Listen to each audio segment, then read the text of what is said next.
Ang channel na ito ay ginawa upang makatulong sa ating mga kabatahang Pinoy welder na nais magtrabaho sa barko. Ano pang hinahintay nyo? Subscribe na! Alright, so welcome back to my channel, The Six Peters TV. Sa araw na ito ay magmikos-mikos tayo para mapalitan itong exhaust ng emergency generator na sirang-sira na at ang tubo nito ay bulok na.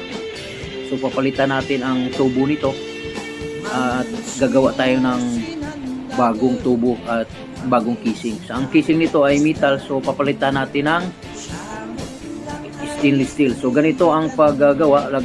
Maglagay muna ng tatlong round sa tubo upang magandang bilog. Sa nakikita nyo, yan ang stainless steel na ginawa natin. So ikakabit na natin ito ngayon. At ngayon nakabit na at pinandar na yung